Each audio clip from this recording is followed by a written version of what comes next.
ಆಪ್ಕಿ ಅದಾಲತ್ನಲ್ಲಿ ಮಹಾರಾಷ್ಟ್ರದ ಮುಖ್ಯಮಂತ್ರಿ ದೇವೇಂದ್ರ ಫಡ್ನವೀಸ್ ಮೇಲಿರುವ ಆರೋಪವೆಂದರೆ ಇವರು ಯಾವಾಗಲೂ ಆತುರದಲ್ಲೇ ಇರುತ್ತಾರೆ ಎಂಬುದು.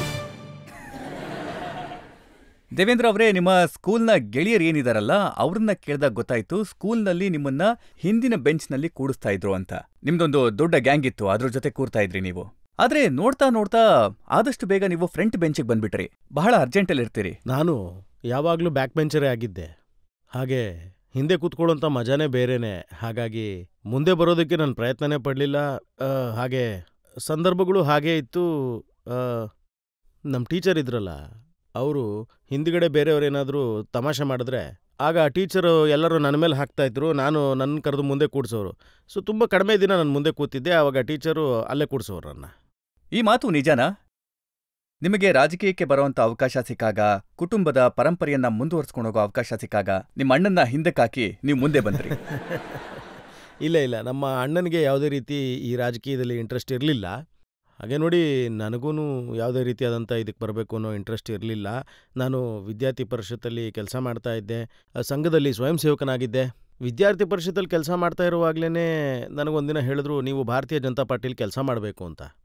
ನನಗೀಗಲೂ ನೆನಪಿದೆ. ಏನಂದರೆ, ಆ ಸಮಯದಲ್ಲಿ ಸುನಿಲ್ ಅವರು ಅಂಬೇಕರ್ ಈ ನಮ್ಮ ವಿದ್ಯಾರ್ಥಿ ಪರಿಷತ್ತಿನ ಪ್ರಮುಖರಾಗಿದ್ರಲ್ಲ ಅವರು. ಆಗ ಸುನಿಲ್ ಅವರು ಬಂದು ನನಗೆ ಹೇಳಿದ್ರು, ನಾಳೆಯಿಂದ ನೀವು BJPಲಿ ಕೆಲಸ ಮಾಡಬೇಕು ಅಂತ. ನಾನು ಆಗ ಅವ್ರ ಜೊತೆ ಜಗಳ ಮಾಡಿದೆ. ನಾನು ಹೇಳಿದೆ ಅವರಿಗೆ, ನನಗೆ ರಾಜಕೀಯಕ್ಕೆ ಬರೋದಕ್ಕೆ ಇಂಟ್ರೆಸ್ಟೇ ಇಲ್ಲ ಅಂತ. ನಾನು ಈ ವಿದ್ಯಾರ್ಥಿ ಪರಿಷತ್ತಲ್ಲೇ ಪೂರ್ಣ ಪ್ರಮಾಣವಾಗಿ ಕೆಲಸ ಮಾಡ್ತೀನಿ ಅಂತ ಹೇಳಿದ್ದೆ. ಅವ್ರು ಹೇಳಿದ್ರು, ನಿಮಗೇನು ಪದ್ಧತಿ ಇದೆ, ನೀವು ತುಂಬ ಚೆನ್ನಾಗಿ ಯೋಚನೆ ಮಾಡ್ತೀರಾ, ಅದನ್ನು ಮಾಡ್ಬೇಕು ನೀವು. ಆಗ ನಮ್ಮ ಪ್ರಮುಖರು ಯಾರಿದ್ರಲ್ಲ, ನಾನಾಗ ಅವ್ರ ಹತ್ರ ಹೋಗಿ ಮಾತಾಡಿದೆ. ಆಮೇಲೆ ನಾನು ಅವ್ರಿಗೆ ಹೇಳಿದೆ, ಇವ್ರು ಹೀಗೆ ಹೇಳ್ತಿದ್ದಾರೆ, ನನಗೆ ರಾಜಕೀಯದಲ್ಲಿ ಕೆಲಸ ಮಾಡೋದಕ್ಕೆ ಆಸಕ್ತಿ ಇಲ್ಲ ಅಂತ. ಆಗ ಅವ್ರು ಹೇಳಿದ್ರು, ಏನಿದೆ ಅದರಲ್ಲಿ ಮಾಡು ಅಂತ ಹೇಳಿ. ಸೊ ಮಾರದಿಂದ ನನ್ನ ಕೆಲಸನ ಶುರು ಮಾಡಿದೆ BJPಲಿ. ಸೊ ಹಾಗಾಗಿ ನಾನು ಯಾವತ್ತೂ ಪಾಲಿಟಿಕ್ಸಿಗೆ ಬರಬೇಕು ಅಂತ ಹೇಳಿ ಪ್ರಯತ್ನ ಮಾಡಲಿಲ್ಲ. ನೋಡಿ, ಅವರು ನಿಮಗೆ ಕೆಲಸ ಶುರು ಮಾಡೋದಕ್ಕೆ ಹೇಳಿದ್ರು. ಆದರೆ ಜನ ನನಗೆ ಹೇಳಿದ್ರು, ನಿಮಗೆ 21 ವರ್ಷ ಕೂಡ ಆಗಿರಲಿಲ್ಲ, ಎಲಿಜಿಬಿಲಿಟಿ ಕೂಡ ಇರಲಿಲ್ಲ, ನೀವು ಕಾರ್ಪೊರೇಟರ್ ಆಗಬೇಕು ಅಂತಿದ್ರಿ. ಈ ಮಾತು ಅರ್ಧ ಸತ್ಯ. ನನಗೆ ಏನು ಹೇಳ್ತಿದ್ರು ಅಂದರೆ, ನಾನವಾಗ ಸ್ವಲ್ಪ ಕೆಲಸ ಮಾಡ್ತಾ ಇದ್ದೆ. ನನಗೆ ಆ ಸಮಯದಲ್ಲಿ ಏನಂತ ಹೇಳಿದ್ರೆ, ಒಂದು ವಾರ್ಡನ್ನು ತೋರಿಸಿ, ಚುನಾವಣೆ ಬರ್ತಾ ಇದೆ, ಇಲ್ಲಿ ತಯಾರಿ ಮಾಡಿ ಅಂದರು. ಇಲ್ಲಿ ನೀವು ಕಾರ್ಪೊರೇಷನ್ಗೆ ಎಲೆಕ್ಷನ್ ನಿಂತ್ಕೋಬೇಕು ಅಂತ. ಅವ್ರಿಗೆ ಗೊತ್ತೇ ಇರಲಿಲ್ಲ ನನಗೆ 21 ವರ್ಷ ಆಗಿಲ್ಲ ಅಂತ. ಹಾಗೆ ನಾನು ಅವ್ರಿಗೇನು ಹೇಳೂ ಇರಲಿಲ್ಲ. ಆದರೆ ನನಗೂ ಯಾವಾಗಲೂ ಅನಿಸುತ್ತೆ, ದೇವರ ಮನಸ್ಸಿನಲ್ಲಿ ಏನು ನಡೆಯುತ್ತೋ ಏನೋ ಅಂತ. ಸೊ ಆ ಸಮಯದಲ್ಲಿ ಈ ಒಂದು 74 ಅಮೆಂಡ್ಮೆಂಟ್ದು ಎಲ್ಲ ವಿಚಾರಗಳು ನಡೀತಾ ಇತ್ತಲ್ಲ, ಚುನಾವಣೆ 6 ತಿಂಗಳು ಮುಂದಕ್ಕೆ ಹೋಯಿತು. ಸೊ ಆ 6 ತಿಂಗಳು ಮುಂದಕ್ಕೆ ಹೋಗಿದ್ದಕ್ಕೆ ನನಗೆ 21 ವರ್ಷ ತುಂಬಿತು ಆಗ. ಸೊ ನಾನು ಚುನಾವಣೆಗೆ ನಿಂತ್ಕೊಳ್ಳೋಂಗಾಯ್ತು. ಸೊ ಹಾಗಾಗಿ ನಾನು 21 ವರ್ಷ ತುಂಬಿದ ಮೇಲೆ ನಿಂತ್ಕೊಂಡೆ, ಅದಕ್ಕೆ ಮುಂಚೆ ನಾನು ನಿಂತ್ಕೊಳ್ಳಿಲ್ಲ. ಆದರೆ ಇದು ಅರ್ಜೆಂಟ್ ಅಂತ ಅನ್ಸೋದಿಲ್ವಾ ನಿಮಗೆ? 27 ವರ್ಷ ಇದ್ದಾಗ ನೀವು ಮೇಯರ್ ಆದಂಥ ಮೊದಲನೇ ವ್ಯಕ್ತಿಯಾಗಿದ್ರಿ. ನೋಡಿ, ಇದು ಕೇವಲ ಭಾರತೀಯ ಜನತಾ ಪಾರ್ಟಿಲಿ ಮಾತ್ರ ಸಾಧ್ಯ ಆಗೋದು. ಯಾಕಂದರೆ ನಾನು ಮತ್ತೊಂದು ಸರಿ ಕಾರ್ಪೊರೇಟ್ ಆದಾಗ ಆ ಸಮಯದಲ್ಲಿ ಪೂರ್ತಿ ಪಾರ್ಟಿ ಕಡೆಯಿಂದನೇ ಬಹುಮತ ಸಿಕ್ಕಿತ್ತು ನನಗೆ. ಆದರೆ ಒಂದು 8 ಜನ ಇದ್ದರು, ಅವರು ವಾಪಸ್ಸಲ್ಲಿ ಚುನಾಯಿತರಾದಂಥವ್ರು. ಅದರಲ್ಲಿ ಒಂದಿಬ್ಬರು ಏನಿದ್ವಿ, ಅವರ ಪರ್ಫಾರ್ಮೆನ್ಸು ಓವರಾಲಾಗಿ ಚೆನ್ನಾಗಿತ್ತು. ಸೊ ಅದರಲ್ಲಿ ಇಬ್ಬರಲ್ಲಿ ಒಬ್ಬರು ಮೇಯರ್ ಆಗಬೇಕಿತ್ತು, ಒಬ್ಬರು ಚೇರ್ಮನ್ ಆಗಬೇಕಿತ್ತು. ಪಾರ್ಟಿ ತೀರ್ಮಾನ ಮಾಡಿದ್ದು ನಾನು ಮೇಯರ್ ಆಗಲಿ ಅಂತ. ಹಾಗೆ ನೋಡೋದಾದರೆ ಬಹಳ ಬೇಗ ನನಗೆ ಒಂದು ರೀತಿಯಾಗಿ ಈ ಒಂದು ಚಾನ್ಸ್ ಸಿಕ್ಕಿದ್ದು ಅಂತ ಹೇಳಿದ್ರೆ ತಪ್ಪಾಗೋದಿಲ್ಲ. ನಿಜ, ಪಾರ್ಟಿ ಕೊಡ್ತು ನನಗೆ. ಈ ಮಾತು ನಿಜನಾ? ನಿಮ್ಮ ತಂದೆಯವರು ತೀರ್ಕೊಂಡಂತಹ ಸಂದರ್ಭದಲ್ಲಿ ನಿತಿನ್ ಗಡ್ಕರಿ ಅವರು ನಿಮಗೆ ಸಮಾಧಾನ ಮಾಡಿದ್ರು, ನಿಮಗೆ ಸಾಂತ್ವನ ಹೇಳಿದ್ರು?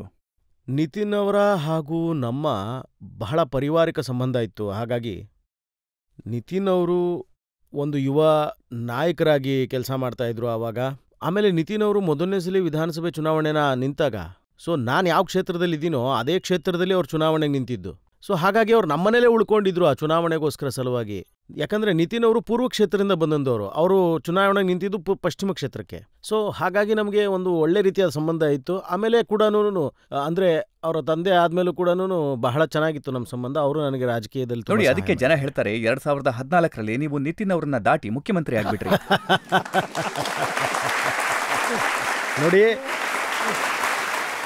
ಯಾವ ಸಮಯದಲ್ಲಿ ನಿತಿನ್ ಅವರು ದೇಶದ ರಾಜಕೀಯಕ್ಕೆ ಎಂಟ್ರಿ ಆಗೋಗಿದ್ರು, ನಿತಿನ್ ಅವರು ಮೋದಿಯವರ ಸರ್ಕಾರದಲ್ಲಿ ಮಂತ್ರಿಗಳಾಗೋಗಿದ್ರು. ಆಮೇಲೆ ನಿತಿನ್ ಅವರು ಅಂದರೆ ಅವಾಗ ಅನೌನ್ಸ್ ಕೂಡ ಮಾಡಿದ್ರು, ನಾನು ದೇಶದ ರಾಜಕಾರಣದಲ್ಲಿ ಕೆಲಸ ಮಾಡಬೇಕು ಅಂತ ಹೇಳಿ. ಹಾಗಾಗಿ ಪ್ರದೇಶದ ರಾಜಕೀಯಕ್ಕೆ ಬಂದೆ ನಾನು. ನೋಡಿ, ನರೇಂದ್ರ ಮೋದಿಯವರು ಸಾಕಷ್ಟು ಹೊಸ ಮುಖಗಳಿಗೆ ಮುಖ್ಯಮಂತ್ರಿಯಾಗುವ ಅವಕಾಶ ಮಾಡಿಕೊಟ್ಟಿದ್ದಾರೆ. ಮತ್ತೆ ನೀವು ಆ ಎಕ್ಸ್ಪೆರಿಮೆಂಟ್ನ ಮೊದಲ ವ್ಯಕ್ತಿ. ಮೋದಿ ಅವರು ನಿಮ್ಮಲ್ಲಿ ಅಂಥದ್ದನ್ನ ಏನ್ ನೋಡಿದ್ರು? ನೋಡಿ, ನನ್ನಲ್ಲಿ ಏನು ಕಂಡ್ರು ಅನ್ನೋದನ್ನೇ ಮೋದಿಯವರೇ ಹೇಳಬೇಕು ಆ್ಯಕ್ಚುಲಿ. ಅಂದರೆ ನಾನು ತುಂಬ ಕಾನ್ಫಿಡೆಂಟಾಗಿ ಹೇಳ್ಬೋದು. ಏನಂತಂದರೆ, ಮಹಾರಾಷ್ಟ್ರದಲ್ಲಿ ನನ್ನಂಥ ಒಬ್ಬ ವ್ಯಕ್ತಿನ ಮುಖ್ಯಮಂತ್ರಿನಾಗಿ ಮಾಡೋವಂಥದ್ದು, ಈ ಧೈರ್ಯವನ್ನು ಬರೀ ಮೋದಿಯವರು ತೋರಿಸ್ಲಿಕ್ಕೆ ಸಾಧ್ಯ. ಯಾಕಂದರೆ ನಿಮಗೆ ಮಹಾರಾಷ್ಟ್ರದ ರಾಜಕೀಯ ಏನು ಅಂತದ್ದು ಗೊತ್ತಿದೆ.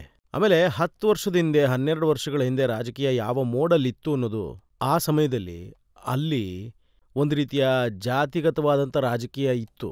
ಆ ರಾಜಕೀಯಕ್ಕೆ ನಾನು ಫಿಟ್ ಆಗ್ತಿರಲಿಲ್ಲ. ಆದರೆ ಮೋದಿಯವರು ರಿಸ್ಕ್ ತಗೊಂಡ್ರು. ಮೋದಿಯವರು ಒಂದು ಧೈರ್ಯದಿಂದ ಒಂದು ಮಾತನ್ನು ಹೇಳಿದ್ರು. ಆ ಸಮಯದಲ್ಲಿ ಒಂದು ಖಂಡಿತವಾದಂಥ ನಿರ್ಧಾರ ಆಯಿತು, ನಾನು ಪಾರ್ಟಿ ಅಧ್ಯಕ್ಷ ಆಗ್ತೀನಿ ಅಂತ. ಹಾಗೆ ನೀವು ನೋಡಬಹುದಾದರೆ ವಿಧಾನಸಭೆಯಲ್ಲಿ ಎಲ್ಲಕ್ಕಿಂತ ಮುಖ್ಯ ನಾಯಕನ ರೂಪದಲ್ಲಿ ಬೇರೆಯವ್ರನ್ನೂ ಸಹ ನೋಡ್ತಾ ಇದ್ರಿ. ಆದರೂ ಕೂಡ ನನಗೆ ಅರ್ಥ ಆಗ್ತಿತ್ತು, ಈಗ ಏನು ಪ್ರಚಲಿತ ರಾಜನೀತಿ ಇದೆ ಅದರಲ್ಲಿ ಕೆಲವು ಬಾರಿ ಪದವಿಗಾಗಿ ಜಾತಿಗಳನ್ನು ನೋಡುವಂಥದ್ದು ಮುಖ್ಯವಾಗುತ್ತೆ. ಆದರೆ ಇನೆವಿಟಬಲ್ ವಿಷಯ ಇದು. ಯಾಕಂದರೆ ಅದರಲ್ಲಿ ನಾನು ಖಂಡಿತವಾಗ್ಲೂ ಫಿಟ್ ಆಗ್ತಿರ್ಲಿಲ್ಲ. ಹಾಗಾಗಿ ನನಗೆ ಯಾವ ಅಪೇಕ್ಷೆನೂ ಇರಲಿಲ್ಲ ನನ್ನನ್ನು ಆ ಜಾಗದಲ್ಲಿ. ಬ್ರಾಹ್ಮಣರಿಗೆ ಸಾಮಾನ್ಯವಾಗಿ ಅವಕಾಶ ಸಿಗೋದಿಲ್ಲ. ಖಂಡಿತ ನಿಜ. ಯಾಕಂದರೆ ಮಹಾರಾಷ್ಟ್ರ ರಾಜಕೀಯದಲ್ಲಿ ಒಂದು ಮೈನಸ್ ಪಾಯಿಂಟ್ ಆಗೋಗ್ತೀನಿ ನಾನಾಗ. ಆದರೆ ಮೋದಿಯವರು ಏನು ನನ್ನ ಮೇಲೆ ನಿರ್ಧಾರ ತೊಗೊಂಡ್ರು, ನನ್ನ ನೋಡಿದಾರೆ ಅವರು ಏನು ಅಂತ ಹೇಳಿ ನನಗನ್ಸುತ್ತೆ ಆಗ. ಆದರೆ ಏನು ಹೇಳ್ಬೋದು ಅಂದರೆ, ಅವ್ರು ಏನು ತಗೊಂಡಿದ್ದಾರೋ ಆ ನಿರ್ಧಾರದಲ್ಲಿ ನಾನು ಪೂರ್ತಿಯಾದಂಥ ವಿಚಾರದಲ್ಲಿ ಉತ್ತರ ಕೊಟ್ಟಿಲ್ಲ ಅಂತೆಲ್ಲ ಪ್ರಯತ್ನ ಮಾಡಿದ್ದೀನಿ. ಮೋದಿ ಅವರು ನಿಮ್ಮಲ್ಲಿ ಏನ್ ನೋಡಿದ್ದಾರೆ ಅಂತ ನನಗೆ ಹೇಳೋದಕ್ಕಾಗೋದಿಲ್ಲ. ಆದರೆ ನೀವು ಅಟಲ್ ಬಿಹಾರಿ ವಾಜಪೇಯಿ ಅವರ ಮಡಿಲಲ್ಲಿ ಕೂತಿದ್ದನ್ನ ನಾನು ನೋಡಿದ್ದೀನಿ. ಇಲ್ಲ ನೋಡಿ, ಕಾಲ ಮೇಲೆ ಕೂತಿದ್ರು ಅಂತೆಲ್ಲ ಹೇಳಿ ನನಗೆ ಚೆನ್ನಾಗಿ ನೆನಪಿದೆ. ನಾನು 12 ವರ್ಷದವನು. ಆಗ ನಾಗ್ಪುರದಲ್ಲಿ ಭಾರತೀಯ ಜನತಾ ಪಾರ್ಟಿಲಾಗ ಇದ್ದೇನೆ.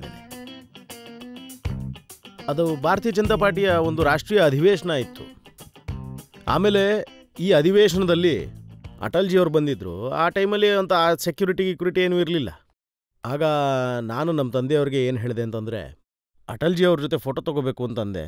ಅದಕ್ಕೆ ಅವರು ಕೂಡ ಒಪ್ಕೊಂಡ್ರು. ಆಗ ಪ್ರಮೋದ್ ಅವರು ಸಹ ಅಲ್ಲಿದ್ದರು. ಆಗ ಸರಿ ಅಂತ ನಾನು ಪ್ರಮೋದ್ ಅವ್ರನ್ನ ಹಿಡ್ಕೊಂಡೆ. ನನಗೆ ಅಟಲ್ಜಿಯವ್ರ ಜೊತೆ ಒಂದು ಫೋಟೋ ಬೇಕು ಅಂತ ಕೇಳಿದೆ. ಸೊ ಪ್ರಮೋದ್ ಅವರು ಅಟಲ್ ಸರ್ನ ಕೇಳಿದ್ರು. ಆವಾಗ ನೋಡಿ, ಈ ಇಬ್ಬರು ಮಕ್ಕಳಿದ್ದಾರೆ. ಆಗ ಆ ಟೈಮಲ್ಲಿ ನಮ್ಮ ತಂದೆಯವರು ಅಧ್ಯಕ್ಷರೋ ಏನೋ ಆಗಿದ್ರು ಆಗ. ಸೊ ಅವರಿಬ್ಬರು ಮಕ್ಕಳಿದ್ದಾರೆ ಅಂತ ಹೇಳಿದ್ರು. ಅಟಲ್ಜಿಯವರು ಖಂಡಿತ ಕರೀರಿ ಅಂತಂದರು. ಸೊ ನಾವಿಬ್ಬರೂ ಏನು ಅಣ್ಣ ತಮ್ಮಂದಿರಿದ್ದೀವಿ, ನಾವು ಅಟಲ್ಜಿಯವ್ರ ಜೊತೆ ಒಂದು ಫೋಟೋನ ತೊಗೊಂಡ್ವಿ ಆಗ. ಸೊ ನಾವು ಫೋಟೋನ ತೊಗೊಳ್ತಾ ಇದ್ವಿ. ಆಗ ಎದುರುಗಡೆ ನಮ್ಮ ತಂದೆ ಬಂದರು. ಸೊ ಅವ್ರು ಆಗ ಆಶ್ಚರ್ಯದಿಂದ ನೋಡ್ತಾ ಇದ್ರು, ಅಲ್ಲ ಇವರು ಅಟಲ್ಜಿಯವ್ರ ಹತ್ರ ಹೇಗೆ ಹೋದರು ಅಂತ. ಸೊ ಆಗ ಅಟಲ್ಜಿಯವರು ನನಗೆ ಈಗಲೂ ಚೆನ್ನಾಗಿ ನೆನಪಿದೆ. ನಾವು ಅಕ್ಕಪಕ್ಕ ನಿಂತಿದ್ವಿ. ಆಗ ಹೇಳ್ತಿದ್ರು, ನೋಡಿ ನಾನು 2 ಸಿಂಹಗಳ ಜೊತೆ ಫೋಟೋ ತೊಗೋತಾ ಇದ್ದೀನಿ ಅಂತ. ಅಂದರೆ ಅವ್ರ ಸ್ಟೇರಲ್ಲಿ ಹೇಳ್ತಿದ್ರು ಆಗ. ಸೊ ನನಗಾಗಿ ಈ ಫೋಟೋ, ನಾನು ಅನ್ಕೊಂತೀನಿ, ಯಾವುದೇ ಮೆಡಲ್ಗೂ ಏನು ಕಡಿಮೆ ಇಲ್ಲ ಅಂತ. ನೋಡಿ, ಅದಕ್ಕೆ ನಾನು ಹೇಳ್ತಾ ಇದ್ದಿದ್ದು, ನೀವು ಸಾಧ್ಯವಾದಷ್ಟು ಬೇಗ ಮುಂದೆ ಹೋಗೋದನ್ನ ಯಾರೂ ತಡೆಯೋಕ್ಕಾಗಲ್ಲ ಅಂತ. ನೋಡಿ, ಒಂದು ಮಾತು ಹೇಳ್ತೀನಿ ಏನಂದರೆ, ಈಶ್ವರನ ಆಶೀರ್ವಾದ ಹಾಗೇ ಇರುತ್ತೆ. ಅಂದರೆ ಸಮಸ್ಯೆಗಳು ಜಾಸ್ತಿನೇ ಬರುತ್ತೆ, ಆದರೆ ಮುಂದಕ್ಕೆ ಹೋಗ್ತಾ ಇರ್ತೀವಿ ಅಷ್ಟೇ. ನಾವು ಜನರಿಂದ ಒಂದೆರಡು ಪ್ರಶ್ನೆಗಳನ್ನ ತಗೊಳ್ಳೋಣ. ನನ್ನ ಪ್ರಶ್ನೆ ನಿಮ್ಮ ಹತ್ರ ಏನು ಅಂದರೆ, ಕೆಲವು ವರ್ಷಗಳಿಂದ ನೀವು 25 kgನ ಕಮ್ಮಿ ಮಾಡಿದ್ದೀರಂತೆ, ಹೌದಾ? ನೋಡಿ, ಈ ತೂಕದ ಜೊತೆಗೆ ನನ್ನ ಹೋರಾಟ ಯಾವಾಗಲೂ ಇದ್ದೇ ಇರುತ್ತೆ. ನಾನು ಅದನ್ನು ಕಡಿಮೆ ಮಾಡ್ತೀನಿ, ಅದು ಹೆಚ್ಚಾಗ್ತಾನೇ ಇರುತ್ತೆ. ಮತ್ತು ಕೆಲವೊಮ್ಮೆ ನಾನು ಹೇಳ್ತಾ ಇರ್ತೀನಿ, ನಾನು ಬರೀ ಗಾಳಿ ಸೇವಿಸಿದ್ರೂ ತೂಕ ಆಗ್ತೀನಿ ಅಂತ. ಆದರೆ ನೀವು ನನ್ನ ಈ ಹಿಂದಿನ ದಿನಗಳು 30 ವರ್ಷದ ಫೋಟೋಗಳನ್ನೇನಾದರೂ ನೋಡಿದ್ರೆ ನಿಮಗೆ ಯಾವುದೇ ರೀತಿ ಶೇಪ್ಗಳು ಇಲ್ದಿರೋ ಫೋಟೋ ಸಿಗುತ್ತೆ. ಅಂದರೆ ನೀವು ಹೇಳಿದ್ದು ಕರೆಕ್ಟೇನೇನೆ. ಅಂದರೆ ಏನಂದರೆ, ಈಗೊಂದು 3-4 ಇಯರ್ಸಿಂದ ನಾನು ಕಂಟಿನ್ಯೂಸ್ ಆಗಿ ನನ್ನ ತೂಕನ ಮೇಂಟೈನ್ ಮಾಡಬೇಕು ಅಂತ ಹೇಳಿ ಡಿಸೈಡ್ ಮಾಡಿದ್ದೀನಿ. ಹಾಗೆ ಸ್ವಲ್ಪ ತೂಕ ಕೂಡ ಇಳಿಸಿದ್ದೀನಿ ನಾನು. ಆದರೆ ನಾನು ಈಗಲೂ ಸಹ ನಾನು ಫಿಟ್ ಆಗಿಲ್ಲ. ನಾನು ಇನ್ನೂ ಒಂದು 10-12 kg ಇಳಿಸ್ಬೇಕು ಅನ್ನೋ ಇಂಟೆನ್ಷನ್ಸ್ ಇದೆ. I am happy. ಜೊತೆಗೆ ನಾನು ನಿಧಾನವಾಗಿ ಕಡಿಮೆ ಮಾಡ್ತಾ ಇದ್ದೀನಿ. ಹಾಗಿದ್ರೆ 30 ವರ್ಷಗಳ ಮುಂಚಿನ ಫೋಟೋ ಏನಿತ್ತಲ್ಲ ಅದನ್ನ ಜನತೆಗೆ ತೋರಿಸೋಣ.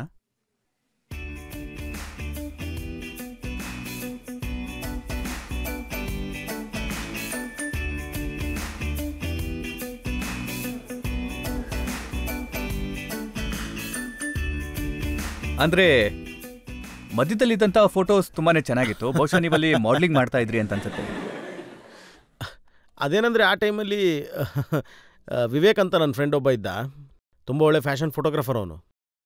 ಸೊ ಈ ಒಂದು ಪಿಕ್ಚರ್ ಏನಿದೆಯಲ್ಲ, ಇದು ನನಗೆ ಗೊತ್ತಿರೋಂಗೆ 2002-2003 ತೆಗೆದಿರೋ ಫೋಟೋ ಇರಬೇಕು. ಈ ಚುನಾವಣೆ ಎಲ್ಲ ಮುಗ್ದಿತ್ತು ಆಗ. ಹೆಚ್ಚಾಗೇನು ಕೆಲಸ ಇರಲಿಲ್ಲ ನನಗವಾಗ. ಒಂದಿನ ಅವನು ನನ್ನನ್ನು ಕರೆದ. ಆಮೇಲೆ ವಿವೇಕ್ ನನಗೇನಂತಂದ ಅಂದರೆ, ನಿಂದೊಂದು ಪೋರ್ಟ್ಫೋಲಿಯೋ ಮಾಡಿಕೊಡ್ತೀನಿ ಇಂದ. ಸರಿ ಆಯಿತು, ನನಗೂ ಏನು ಹೆಚ್ಚಾಗಂತ ಕೆಲಸ ಏನಿಲ್ಲ, ನಡಿ ಆಯ್ತು ಮಾಡೋಣ ಅಂದೆ. ಸೊ ಬೇರೆ ಬೇರೆ ಥರದ ಬಟ್ಟೆಗಳನ್ನು ಹಾಕ್ಕೊಂಡು ಅದರಲ್ಲೊಂದಷ್ಟು ಫೋಟೋಗಳನ್ನು ತೆಗೆದ ಅವನು. ಆಮೇಲೆ ಒಂದು 4-5 ದಿನ ಕಳೆದ್ಮೇಲೆ ಅವನು ಹೇಳ್ದ, ನೋಡಿಲಿ ಈ ಫೋಟೋಗಳೇನು ತೆಗ್ದಿದ್ದೀವಲ್ಲ, ಇದು ಒಂದು ಬಟ್ಟೆಗಳ ಬ್ರ್ಯಾಂಡ್ದು, ಸೊ ನಾನು ನಿನ್ನ ಮಾಡೆಲಾಗಿ ಯೂಸ್ ಮಾಡ್ಕೊಂಡು ಫೋಟೋ ತೆಗ್ದಿದ್ದೀನಿ ಅಂದ. ನಾನು ಅವಾಗ ಹೇಳ್ದೆ, ಏನೋ ಮಾತಾಡ್ತಾ ಇದ್ದೆ ನೀನು, ಜನ ಎಲ್ಲ ಉಗಿತಾರಷ್ಟೇ ನನಗೆ ಅಂದೆ. ಆಮೇಲೆ ಅವ್ನು ಹೇಳ್ದ ನನಗೆ ಹಿಂಗೆ ಅಂತೀಯ ಅಂತ ಹೇಳಿ, ನಾನಂತೂ ಇದು ಮಾಡಿಬಿಟ್ಟೆ ಅವಂಗೆ. ಹೇಗೆ ಅದು ಬೋರ್ಡ್ಗಳು ಹೋರ್ಡಿಂಗ್ಗಳೆಲ್ಲ ಬೀಳ್ತಾ ಇತ್ತು, ನನಗೆ ಎಷ್ಟು ಭಯ ಆಗಿತ್ತು ಅಂದರೆ, ನಾನು ನಾಗ್ಪುರ್ನ ಬಿಟ್ಟು ಶನಿ ಶಿಂಗಾಪುರ್ಗೆ ಹೊರಟೋದೆ. ಆಗ ನಾನು ಹೇಳಿದೆ, ದೇವ್ರ ದರ್ಶನ ಮಾಡೋದಕ್ಕೆ ಅಂತ ಹೊರಟೋಗ್ತೀನಿ, ಒಂದು 2-3 ದಿನ ಯಾರ ಕೈಗೂ ಸಿಗೋದೇ ಇಲ್ಲ ನಾನು ಅವಾಗ ಅಂತ. ಆದರೆ ಆಗ ಜನ ಅದಕ್ಕೆ ಒಳ್ಳೆ ರೆಸ್ಪಾನ್ಸು ಕೊಟ್ಟರು. ಆದರೆ ಅದರಲ್ಲಿ ಒಂದು ತಮಾಷೆ ವಿಷಯ ಏನು ಅಂದರೆ, ಸೊ ಆ ಟೈಮಲ್ಲಿ ನಾನು ವಿಧಾಯಕನಾಗಿದ್ದೆ. ಸೊ ಒಂದು ಹೊಸ ವಿಚಾರ ರಾಜಕೀಯದಲ್ಲಿ ಒಂದು ಮಾಡ್ಲಿಂಗ್ ಮಾಡಿದ್ದೇನೆ ಅಂತ, ಅದನ್ನು ಅಟಲ್ಜಿಯವ್ರು ನೋಡಿದ್ದಾರೆ. ನ್ಯೂಸಲ್ಲಿ ಅದೊಂದು ಆರ್ಟಿಕಲ್ ಹೊರಟೋಗಿತ್ತು, ಅವಾಗ ಅಟಲ್ಜಿಯವ್ರು ನೋಡಿದ್ದಾರೆ ಅದನ್ನು.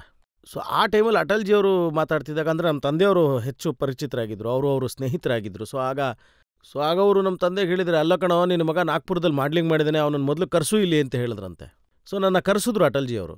ಕರೆದಾಗ ನಾನು ಬೈದಲ್ಲೇ ಹೋದೆ. ಅವರು ಕೇಳ್ತಾರೆ ಅಂದ್ಕೊಂಡಿದ್ದೀನಿ, ನೀನು ಇದಕ್ಕೆ ನಾವು BJP ಕರ್ಕೊಂಡಿರೋದು, ನಿನ್ನ ಕೆಲಸ ಮಾಡಿಸ್ತಾ ಇರೋದು, ನೀನು ಈ ರೀತಿ ಮಾಡ್ಲಿಂಗ್ ಮಾಡೋದಕ್ಕೆ ಅಂತ ಹೇಳ್ತಾರೆ ಅಂದ್ಕೊಂಡೆ. ನಾಚಿಕೆ ಆಗಲ್ವ ನಿನಗೆ ಅಂತಾರೆ ಅಂದ್ಕೊಂಡೆ. ಆಮೇಲೆ ಅವ್ರು ಬೆನ್ಮೇಲೆ ತಟ್ಬಿಟ್ಟು ಹೇಳಿದ್ರು, ಬಾರೋ ಇಲ್ಲಿ ಮಾಡ್ಲಿಂಗ್ ವಿಧಾಯಕ ಅಂತ ಹೇಳಿ ಕರ್ಕೊಂಡು ಹೋಗಿ ಕೂಡಿಸ್ಕೊಂಡು ಸ್ವೀಟ್ ಗೀಟ್ ಎಲ್ಲ ತಿನ್ನೋದು ಕೊಟ್ಟರು. ತುಂಬ ಖುಷಿ ಆಯಿತು. ನಾನು ಒಂದೇ ಸರಿ ಮಾಡಿದೆ ಅದನ್ನು. ಆಮೇಲೆ ನನಗೆ ಗೊತ್ತಾಯಿತು ಏನಂದರೆ, ನಾಯಿ ಒಂದು ವೇಳೆ ಮನುಷ್ಯನಿಗೆ ಕಚ್ಚಿದ್ರೆ ಅದೇನು ನ್ಯೂಸ್ ಆಗೋದಿಲ್ಲ, ಆದರೆ ಮನುಷ್ಯ ಏನಾದರೂ ಒಂದು ವೇಳೆ ನಾಯಿ ಕಚ್ಚಿದ್ರೆ ಅದು ಖಂಡಿತ ನ್ಯೂಸ್ ಆಗುತ್ತೆ ಅಂತ. ಸೊ ಇದು ಒಂದು ಲೆಕ್ಕಕ್ಕೆ ಮನುಷ್ಯನೇ ನಾಯಿ ಕಚ್ಚಿದಂಗಿತ್ತು, ಹಾಗಾಗಿ ನ್ಯೂಸ್ ಆಗೋಗಿತ್ತು. ಸೊ ಒಂದೇ ಒಂದು ಸರಿ ಮಾಡ್ಲಿಂಗ್ ಮಾಡಿದ್ದೆ ಅಷ್ಟೇ. ಅದಾದ ನಂತರ ನೀವು ದಪ್ಪ ಆಗೋದಕ್ಕೆ ಶುರುವಾದ್ರಿ, ಅದಕ್ಕೆ ಕಾರಣ ಸ್ವೀಟ್ಸಾ? ಇಲ್ಲ, ಅದಾದಮೇಲೆ ಸ್ವಲ್ಪ ದಿನಗಳ ಕಾಲ ಚೆನ್ನಾಗೇ ಇದ್ದೆ. ಆಮೇಲೆ ಒಂದು ಸ್ವಲ್ಪ ದಪ್ಪ ಅದೇ ಕಡಿಮೆ ಆದೆ ನಡೀತಾನೆ ಇತ್ತಿದ್ದು. ಅಂದರೆ ನಿಮ್ಗೊಂದು ನಿಜ ಹೇಳ್ತೀನಿ, ಮಿಠಾಯಿಯನ್ನು ತಿಂತಾ ಇದ್ದೆ ನಾನು, ಆದರೆ ಸ್ವೀಟ್ಗಿನ್ನ ಹೆಚ್ಚಾಗಿ ನನಗೆ ಚಾಕ್ಲೇಟ್ಸ್ ಅಂದರೆ ತುಂಬ ಇಷ್ಟ. ಆಮೇಲೆ ನಾನು ಎಷ್ಟೇ ಡಯಟ್ ಮಾಡಿದ್ರೂ ಒಂದು ಸರಿನಾದರೂ ಡಾರ್ಕ್ ಚಾಕ್ಲೇಟ್ ತಿಂತೀನಿ. ಅದನ್ನು ಯಾರೂ ತಡೆಯೋದಕ್ಕಾಗಲ್ಲ ಬಿಡಿ. ನಿಮ್ಮ ವೈಫ್ ಒಂದ್ ಕಡೆ ಹೇಳ್ತಾರೆ, ನೀವು ಮದ್ವೆಗಿಂತ ಮುಂಚೆ 30-35 ಹೋಳಿಗೆ ತಿಂತಾ ಇದ್ರಿ ಅಂತ.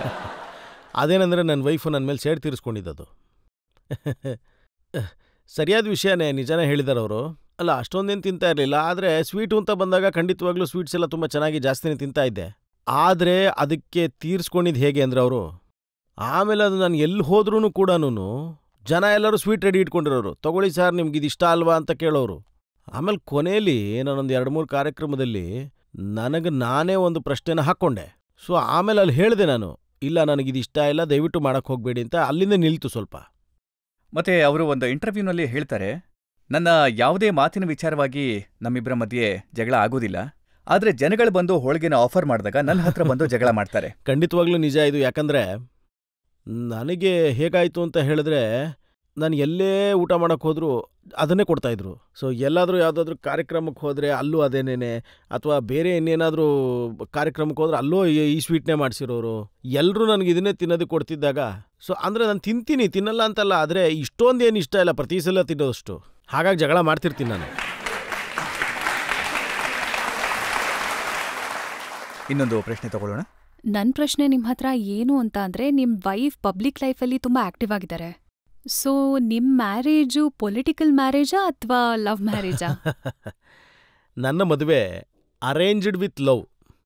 ಇದು ಅರೇಂಜ್ ಮ್ಯಾರೇಜೇ. ಆದರೆ ನನ್ನ ಮದುವೆ ಆದಂಥ ಸಂದರ್ಭದಲ್ಲಿ, ಅಂದರೆ ಯಾವ ಸಮಯದಲ್ಲಿ ನಾನು ಡಿಸೈಡ್ ಮಾಡಿದೆ, ನಾನು ಫೋಟೋಗಳು ಅಂದರೆ ಮ್ಯಾರೇಜ್ ಬ್ಯೂರೋಯಿಂದ ನಮ್ಮ ತಾಯಿ ಒಂದು 3-4 ಫೋಟೋ ತರಿಸಿದ್ರು. ಆವಾಗ ಫೋಟೋ ನೋಡಿದೆ, ಇಷ್ಟ ಆಯಿತು, ನಂಬರ್ ತೊಗೊಂಡೆ, ಸೀದಾ ಅವಳಿಗೆ ಕಾಲ್ ಮಾಡಿದೆ, ನಾನು ಮೀಟ್ ಮಾಡಬೇಕು ಅಂದೆ. ಒಂದು 2-3 ಸರಿ ಮೀಟ್ ಮಾಡಿದ್ವಿ. ಆದರೆ ನಾನು ಮೊದಲನೇ ಮೀಟಿಂಗಲ್ಲಿ ಆಕೆಗೆ ಹೇಳಿಬಿಟ್ಟೆ, ನಾನು ಜೀವನ ಪೂರ್ತಿ ರಾಜಕೀಯದಲ್ಲಿರೋಂಥವನು, ನಾನು ಬೇರೆ ಯಾವುದೇ ರೀತಿಯಾದಂಥ ಕೆಲಸ ಮಾಡೋಂಥವನಲ್ಲ. ಸೊ ಮೊದಲು ಆಕೆ ಹೇಳಿದ ಒಂದೇ, ಅವ್ರು ಮೊದಲು ಅದಕ್ಕೂ ಮುಂಚೆ ಬ್ಯಾಂಕಲ್ಲಿ ಕೆಲಸ ಮಾಡ್ತಿದ್ರು. ನಾನಾಗ ಹೇಳಿದೆ, ನೋಡು ನನ್ನ ಕೆಲಸ ನಂದು, ನಿನ್ನ ಕೆಲಸ ನಿಂದು, ನಾನು ನಿಂಗೆ ದುಡ್ಡು ಕೊಡೋದು ಇಲ್ಲ, ನೀನು ಕೊಡಲೂ ಬೇಡ. ನನ್ನ ಲೈಫ್ ಪ್ರಕಾರ ನಾನು ಇರ್ತೀನಿ, ನಿನ್ನ ಲೈಫ್ ಪ್ರಕಾರ ನೀನಿರು ಅಂತಂದೆ ಆವಾಗ. ಸೊ ನಮ್ಮಿಬ್ಬರು ಅಗ್ರಿಮೆಂಟ್ ಆದಂಗೆ ಆಯಿತು ಒಂದು 2-3 ಮೀಟಿಂಗ್ಗಳಲ್ಲಿ. ಸೊ ಆಮೇಲೆ ಒಂದಿನ ನಾವಿಬ್ಬರು ಲವ್ ಡ್ರೈವ್ ಅಂತ ಹೇಳಿ ಹೋದ್ವಿ. ಆಗ ನಾವಿಬ್ಬರು ನಿರ್ಧಾರ ಮಾಡಿದ್ವಿ ಮದುವೆ ಮಾಡ್ಕೊಳ್ಳೋಣ ಅಂತ. ಆಮೇಲೆ ನೇರವಾಗಿ ಅವ್ರ ಮನೆಗೆ ಹೋದೆ, ಅವ್ರ ತಂದೆ ತಾಯಿ ಹತ್ರ ಮಾತಾಡಿದೆ. ಆಮೇಲೆ ನಮ್ಮ ತಾಯಿ ಹತ್ರ ಹೋದ್ವಿ, ಮಾತಾಡಿದ್ವಿ, ನಾವಿಬ್ಬರು ಮದುವೆ ಮಾಡ್ಕೊಂಡ್ವಿ.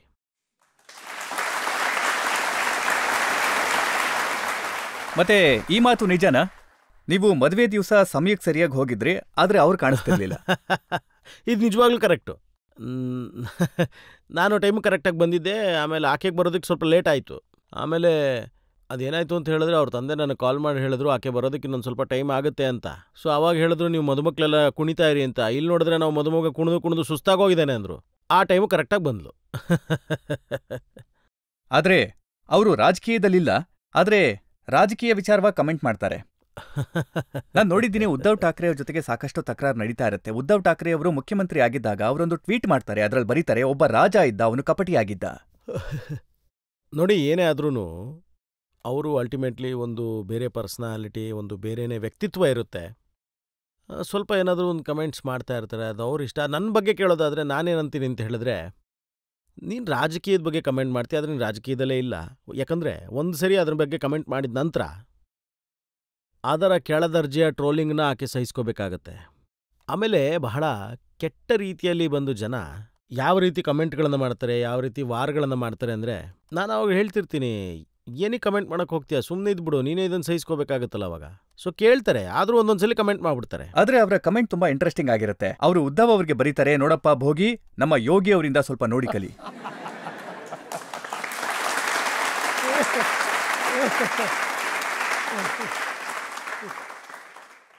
ಇಲ್ಲ, ಅದು ಇಂಟ್ರೆಸ್ಟಿಂಗ್ ಕೂಡ ಹೌದು, ಆದರೆ ನನಗೆ ಕೆಲವೊಮ್ಮೆ ಟ್ರಬಲ್ಸಮ್ ಕೂಡ ಆಗುತ್ತೆ. ನೋಡಿ, ಕೆಲವೊಮ್ಮೆ ಅವರು ವಿಡಿಯೋಗಳನ್ನ ಮಾಡ್ತಾರೆ, ಅದರಲ್ಲಿ ಪೊಲಿಟಿಕಲ್ ಕಾಂಟ್ರವರ್ಸಿ ಕೂಡ ಆಗ್ತಾ ಇರುತ್ತೆ. ಅವರೊಂದು ವಿಡಿಯೋ ಮಾಡಿದ್ರು, ಅದರಲ್ಲಿ ನೀವಿದ್ರಿ, ಪೊಲೀಸ್ ಕಮಿಷನರ್ ಇದ್ರು, ACB ಕಮಿಷನರ್ ಇದ್ರು, ಇಡೀ ಪೊಸಿಷನ್ನ ಮಿಸ್ಯೂಸ್ ಆಗ್ತಾ ಇದೆ ಅಂತ ಹೇಳ್ತಾ ಇದ್ರು. ಅಲ್ಲ, ಅದೇನಂತ ಹೇಳಿದ್ರೆ, ಅದು ಒಂದು ಆ್ಯಕ್ಚುಲಿ ಒಂದು ರಿವರ್ ಆ್ಯಂಥಮ್ನ ತಯಾರು ಮಾಡಿದ್ವಿ.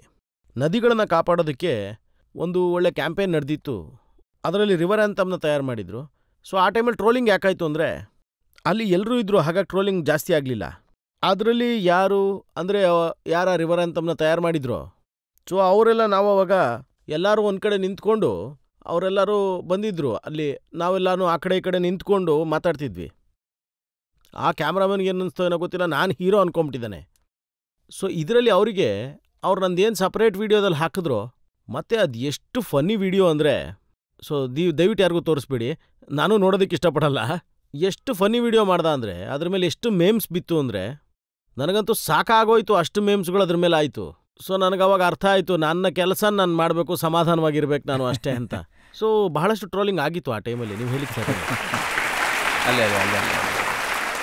ಸರ್, ನಿಮ್ಮ ವೈಫ್ ಸಿಂಗರ್ ಅಲ್ವಾ? ನಿಮಗೋಸ್ಕರ ಯಾವ ಹಾಡು ಹಾಡ್ತಾರೆ? ನಾವು ಮೊದಲಿಂದನೂ ಹಾಗೆ ಒಬ್ರಿಗೊಬ್ರು ಏನು ಮಾಡ್ಕೊಳ್ಬೇಕು ಅಂತೇನಿಲ್ಲ, ಹಾಗಾಗಿ ನಾವಿಬ್ಬರು ಖುಷಿಯಾಗಿದ್ದೀವಿ. ಆದರೆ ಸಿಂಗಿಂಗ್ ಆಕೆ ಪ್ಯಾಷನ್. ಅವ್ರು ಈಗಲೂ ಬ್ಯಾಂಕರೇನೆ, ಬ್ಯಾಂಕಲ್ಲಿ ಕೆಲಸ ಮಾಡ್ತಾರೆ, ಆದರೆ ಸಿಂಗಿಂಗ್ ಅನ್ನೋಂಥದ್ದು ಆಕೆಯ ಪ್ಯಾಷನ್ನು. ಸೊ ತುಂಬ ಖುಷಿ ಇದೆ ಅವ್ರಿಗೆ. ಆಮೇಲೆ ಅವ್ರು ಈಗಲೂ ಹಾಡ್ತಾರೆ, ತುಂಬ ಹಾಡುಗಳನ್ನ ಪ್ರಾಕ್ಟೀಸ್ ಮಾಡ್ತಾರೆ, ಈಗಲೂ ರಿಹರ್ಸ್ ಮಾಡ್ತಾರೆ. ಸೊ ಅವಾಗವಾಗ ಅಂದರೆ ಮಧ್ಯದಲ್ಲಿ ಯಾವಾಗಾದರೂ ಒಂದು ಸರಿ ಅವರೇ ಒಂದು ಹಾಡುಗಳನ್ನ ತಯಾರು ಮಾಡ್ತಾರೆ, ಕಂಪೋಸ್ ಮಾಡ್ತಾರೆ, ರೆಡಿ ಮಾಡ್ತಾರೆ. ಸೊ ನನಗನ್ಸುತ್ತೆ ಯಾಕೆ ಪ್ಯಾಷನೇಟ್ ಆಗಿದ್ದಾರೆ, ಅದಕ್ಕಾಗಿ ಮಾಡ್ತಾರೆ ಅಂತ. ನೀವು ಅವ್ರಿಗೆ ಯಾವತ್ತಾದರೂ ಏನಾದರೂ ಹೇಳಿದ್ದೀರಾ? ನೋಡಿ, ನಿಮಗೂ ಮದುವೆ ಆಗಿದೆ ಅಲ್ವಾ, ಯಾರಾದರೂ ನೀವು ಹೇಳಕ್ಕೆ ಹೋಗಿದ್ದೀರಾ ನಿಮ್ಮಂತಿಗೆ? ನೀವು ರಜತ್ ಶರ್ಮಾ ಆಗಿದ್ರು, ನಾನು ದೇವೇಂದ್ರ ಫಡ್ನಾವಿಸ್ ಮುಖ್ಯಮಂತ್ರಿ ಆಗಿದ್ರು, ಮನೆಗೆ ಹೋದ್ಮೇಲೆ ವೈಫ್ನ ಕೇಳಲೇಬೇಕು.